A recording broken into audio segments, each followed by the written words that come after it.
السلام علیکم دوستو، امید ہے آپ سب خیریت سے ہوں گے۔ آج کی ویڈیو میں ہم شمالی کوریا کے بارے میں جامع بات کریں گے کہ آخر دنیا کا سب سے خوفناک ڈکٹیٹر کیسے حکمرانی کرتا ہے اپنے ملک پر۔ اس حکمران کے رہتے ہوئے ان کے ملک کے باشندے کیسے زندگی گزارتے ہوں گے۔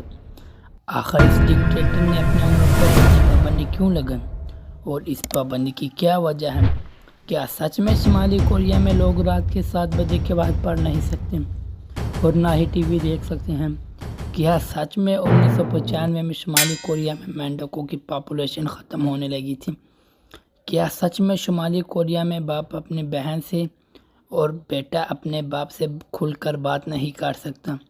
آج کی ویڈیو میں ہم اس پر مکمل بات کریں گے، تو لہٰذا ویڈیو کو مکمل دیکھنا۔ سال 1981 میں نارتھ کوریا کے پولیٹیکل پریزن کیمپ نمبر 14 میں ایک حاملہ عورت جس کا جیل میں ایک بچہ پیدا ہوتا ہے۔ یہ عورت اپنے بچے کا نام رکھتی ہے شنگ ڈونگ ہیونگ۔ یہ بچہ جیل میں ہی بڑا ہوتا ہے۔ اب آپ سوچیں گے کہ اس عورت کی کیا غلطی تھی جس نے بچہ جیل میں پیدا کیا؟ دراصل عورت کی کوئی غلطی نہیں تھی دوستوں۔ اصل میں شمالی کوریا کی سرکار گلڈ بائی ایسوسی ایشن کانسیپٹ کو مانتی ہے۔ اس کانسیپٹ کا مطلب ہے اگر خاندان کا ایک شخص جرم کرے گا تو سزا اس کے سارے خاندان کو ملے گی، یعنی اگر دادا جرم کرے گا تو اس کی سزا پوتے کو بھی۔ اسی لیے شنگ ڈونگ جیل میں ہی بڑا ہوا۔ جیل میں اس کا بچپن بہت ہی گندے حالات سے گزرا۔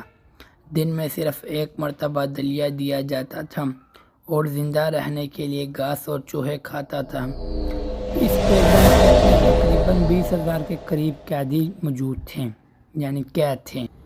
اگر ہم اس کیمپ کی بات کریں تو اس کیمپ کے رول بہت ہی سمپل تھے۔ آپ نے بھاگنے کی کوشش کی تو آپ کو گولی مار دی جائے گی۔ اگر اس کیمپ میں آپ کسی شخص کو بھاگنے کے پلان بناتے ہوئے دیکھتے ہیں یا سنتے ہیں اس کی بات، اور آپ جیل کے یعنی پریزن کیمپ کے گارڈز نہیں بتاتے تو آپ کو گولی مار دی جائے گی۔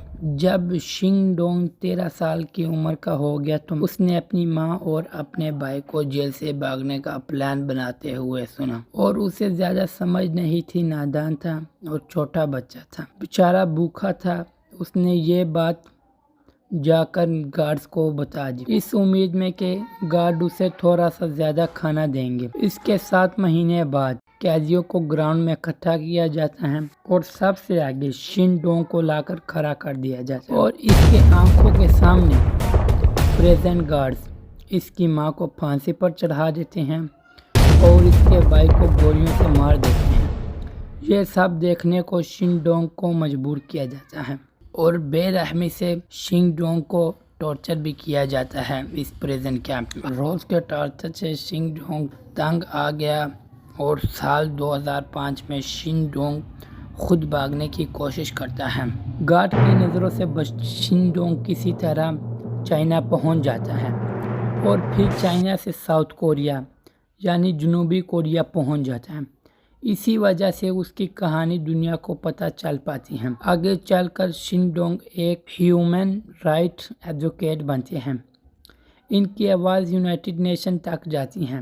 ان پر ایک مشہور کتاب بھی لکھی جاتی ہے جس کا نام ہے ایکسپوز فرام کیمپ 40۔ دوستوں، میں نے آپ کو اوپر بھی بتایا تھا اس کیمپ کے رول بہت آسان ہے۔ اگر آپ بھاگتے ہیں اور کوئی گارڈ آپ کو دیکھ دیتا ہے تو آپ کو گولی مار دی جائے گی۔ یہ سب شنگ ڈونگ کو پتہ بھی تھا، پھر بھی وہ بھاگ گیا، لیکن قسمت سے وہ کامیاب ہو جاتا ہے اور اس پریزن کیمپ سے نکل جاتا ہے۔ آئیے دوستو دیکھتے ہیں کہ شمالی کوریا میں رہنے والے باشندوں کی زندگی آخر کیسے دکھتی ہیں اور اس ملک کے باشندوں کی زندگی آخر اس طرح کے خوفناک ڈکٹیٹر کے رہتے ہوئے کیسے گزرتی ہیں۔ شمالی کوریا میں تقریباً 2.5 ملین لوگ رہتے ہیں۔ شمالی کوریا جنوبی کوریا کے شمال میں موجود ہے۔ شمالی کوریا کے پاس چائنا بھی موجود ہے۔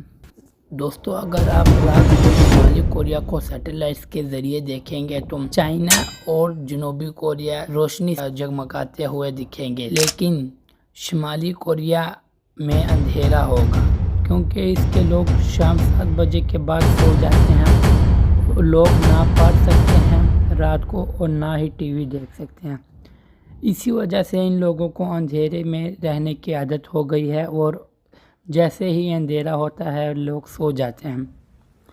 1995 میں شمالی کوریا میں مینڈکوں کی پاپولیشن کم ہوتی چلی جا رہی تھی. اس کا ریزن معلوم کیا گیا تو بعد میں معلوم ہوا کہ عام لوگ اتنے بھوکے ہو گئے تھے کہ وہ مینڈکوں کو کھانے لگے. 1995 اور 1998 میں شمالی کوریا میں جو قحط پڑی وہ بہت بری قحط میں سے ایک تھی. کتنے لوگ بھوک کی وجہ سے مار گئے اس کا کسی کو نہیں پتا، لیکن ایک اندازہ لگایا گیا کہ 5 سے 20 لاکھ کے قریب لوگ مر گئے بھوک سے اس قحط کی وجہ سے. شمالی کوریا ہر وقت ایسا نہیں ہوتا تھا جیسا اس وقت ہے. دوستو ایک وقت تھا کہ شمالی کوریا میں تعلیم مفت کی جاتی تھی، صحت بھی مفت دیا جاتا تھا اور ٹرانسپورٹ جیسی سہولیات بھی موجود تھی. شمالی کوریا کی تکلیفیں اس وقت بڑھی جب سوویت یونین بکھر گیا، کیونکہ سوویت یونین شمالی کوریا کو تیل دیتا تھا، کھانے کی اشیاء دیتا اور بہت زیادہ چیزیں دیتا تھا بہت ہی سستے دام میں. سوویت یونین کے بکھرنے سے شمالی کوریا میں بہت بری طریقے سے قحط پڑ گیا. اس وقت شمالی کوریا کی کسی نے مدد نہیں کی. امریکہ نے شمالی کوریا کو مدد کرنے کے لیے ایک شرط رکھی. وہ شرط یہ تھی کہ شمالی کوریا اپنے نیوکلیئر بنانے والے پروگرام بند کر دیں، لیکن شمالی کوریا نے ایسا کرنے سے منع کر دیا اور امریکہ نے شمالی کوریا کی پھر مدد بھی نہیں کی. 1995 میں شمالی کوریا میں سیلاب آیا. اس وقت شمالی کوریا کے پاس اپنے باشندوں کی مدد کرنے کے لیے کچھ بھی نہیں تھا. حالات بدتر سے بدتر ہونے لگے.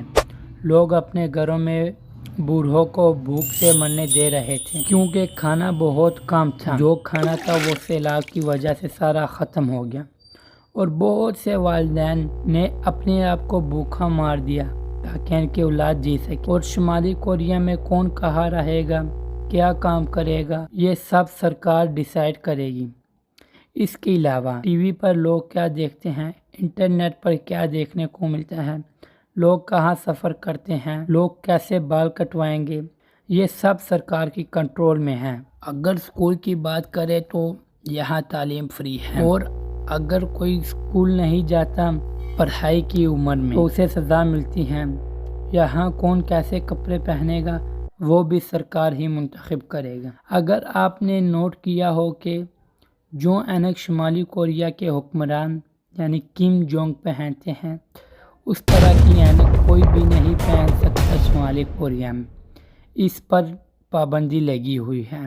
اور بلو جینز پہننا شمالی کوریا میں بند ہے اور بلو جینز پہننے سے آپ کو گرفتار کر دیا جائے گا.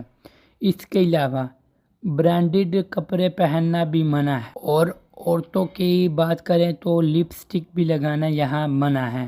دوستو آپ بھی سوچیں گے اتنے زیادہ رول ہے ان کو اب فالو کون کرے گا. اور شمالی کوریا میں ایک پولیس ہے جسے فیشن پولیس کہتے ہیں، وہ ان سب چیزوں کو دیکھتی ہے. اگر کوئی اس رول کے خلاف ورزی کرتا ہے تو وہ اسے جیل میں ڈال لیتے ہیں. اگر ان رول کو کوئی فالو نہیں کرتا تو اس کو جیل میں ڈال دیا جاتا ہے، کم سے کم 10 سال کی سزا دیتی. اگر اس فیشن پولیس کو کسی پر شک ہو جائے تو وہ اسی کے خاندان میں سے اس کی جاسوسی کرواتے ہیں. اسی وجہ سے باپ اپنے بیٹے سے اور بیٹا اپنی ماں سے کھل کر بات نہیں کر سکتے کہ پتہ نہیں کیا ہو سکتا ہے. اور شمالی کوریا میں کوئی بھی فلم ریلیز نہیں ہوتی اور یہاں ٹی وی میں چند ہی چینل ہوتے ہیں جس پر سرکار کا پوری طریقے سے کنٹرول ہوتا ہے. اگر شمالی کوریا کے انٹرنیٹ کی بات کی جائے تو یہاں لمیٹڈ سروس جس پر سرکار کی فل کنٹرول ہے اور ایک آدمی صرف 1 گھنٹے تک انٹرنیٹ استعمال کر سکتا ہے اور ہر 5 منٹ بعد سرکار سے پرمیشن لینی پڑتی ہے. یہ پرمیشن آپ کو فنگر پرنٹ کے ذریعے لینی پڑتی ہے. یہاں پر فیس بک، نیٹ فلکس اور اس طرح کے بہت سارے ایپ بند ہے، یعنی یہاں ہے ہی نہیں.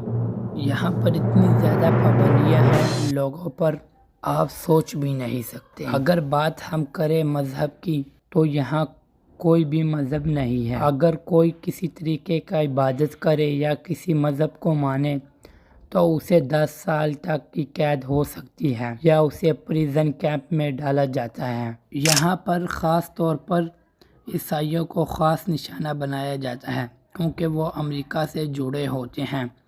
شمالی کوریا کے کیمپ میں ہزاروں قیدی بند ہیں جس میں انہیں سزا دی جاتی ہے۔ 24 جولائی 2009 میں ایک عورت جس کا نام ای ہیونگ تھا، اسے بائبل باندھنے پر گولی مار دی گئی کیونکہ یہاں پر عبادت کرنا یا کسی کو کوئی عبادت کے ریلیٹیو چیز دینا منع ہے، اور اس عورت کے بچوں کو اور شوہر کو بھی پریزن کیمپ میں ڈال دیا جاتا ہے۔ اور شمالی کوریا میں ہم اگر بات کریں کم جونگ کی، کم جونگ اور اس کی والد کی تصویر ہر جگہ میں لگی ہوئی، چاہے وہ اسکول ہو، چاہے وہ گھر ہو، چاہے وہ اسپتال ہو، ہر جگہ میں اس کی اور اس کے والد کی تصویر لگی ہوئی ہے۔ کم جونگ کے لوگ اپنی جان سے زیادہ کم جونگ اور اس کے والد کی تصویر کی حفاظت کرتے ہیں۔ اگر ایسے نہ کرے تو ان کو 5 سال تک کی قید ہو سکتی ہے۔ جنوری 2010 کو ایک کیس سامنے آیا جہاں ایک عورت کے گھر میں آگ لگی۔ اس گھر میں کم جونگ اور اس کے والد کی تصویر بھی موجود تھی۔ اس نے گھبراہٹ میں اپنے بچوں کو نکال دیا اور کم جونگ اور اس کی والد کی تصویر کو آگ لگنے کو چھوڑ دیا۔ جیسے ہی فیشن پولیس کو اس کا اطلاع ہوئی تو اس نے جو اس کے بچے زخمی تھے ان کے لیے کوئی دوائی بھی نہ دی اور اس کے بچوں کو بھی مار دیا اور اس عورت کو جیل میں ڈال دیا 15 سال کے لیے۔ اسی طرح ایک اور واقعہ 2011 میں سامنے آیا کہ ایک بندہ جو کہ اخبار پڑھ رہا تھا جس میں کم جونگ کی تصویر تھی، اس سے غلطی سے کم جونگ کی تصویر گندی ہو گئی اور اسے وہی گولی مار دی گئی۔ اس ملک کی کنڈیشن اتنی خراب ہے کہ 69% لوگوں کو 2 وقت کی روٹی بھی نہیں مل پاتی۔ شمالی کوریا میں ابھی بھی 90s والی تنخواہ دی جاتی ہیں۔ ان کی تنخواہ اتنی کم ہوتی ہے کہ ان کی تنخواہ سے صرف 7 کلو مکئی خریدی جا سکتی ہے۔ اب آپ سوچیں گے اگر اتنی کم تنخواہ ہے تو ان کے گھر کیسے چلتے ہیں؟ ان کے گھر جو عورتیں ہوتی ہیں ان کی کمائی سے چلتے ہیں کیونکہ زیادہ تر مرد سرکار کے لیے نوکری کرتے ہیں اور عورتیں بلیک مارکیٹ میں جا کر چیزیں بیچتی ہیں۔ اس بلیک مارکیٹ میں نشے سے لے کر ہر چھوٹی سے چھوٹی چیز مل جاتی ہیں۔ 2012 میں ایک واقعہ پیش آیا۔ فیشن پولیس کو ایک عورت پر شک ہوا اور فیشن پولیس نے اسی کے خاندان میں سے اس کی جاسوسی کروائی جو کہ وہ عورت باہر بھاگنے کا پلان بنا رہی تھی شمالی کوریا سے۔ اس لیے پھر اس عورت کو 20 سال کے لیے پریزن کیمپ میں بند کر دیا گیا۔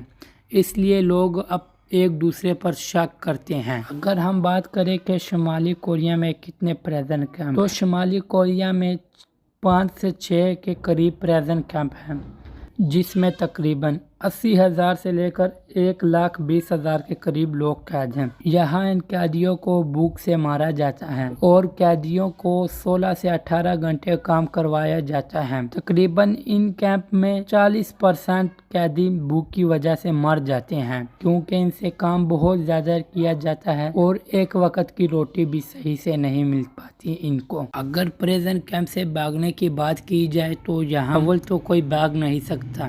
اگر قسمت سے بھاگ بھی جائے تو وہ گارڈز کی نظروں سے بچ کر بھاگ بھی جائے تو یہاں بجلی کی تاریں لگی ہوئی ہیں۔ اب آپ سوچیں گے شن ڈونگ کہاں سے بھاگ گیا؟ کم جونگ کس طرح بھاگا پریزن کیمپ سے؟ واقعے کی بات اگلی ویڈیو یعنی نارتھ کوریا ایکسپوز پارٹ 2 میں کرتے ہیں۔ پریشان نہ ہوئیں، تب تک آپ جنگ عظیم دوم دیکھ سکتے ہیں یا ہاؤ امریکہ ڈسٹرائڈ جاپان۔ اس ویڈیو میں میں نے بتایا کہ دوم جنگ کی وجوہات کیا تھیں۔ اگر ویڈیو اچھی لگے تو لائک کرنا ویڈیو کو اور چینل کو سبسکرائب کرنا اور کمنٹ میں ضرور اپنی رائے کا اظہار کرنا۔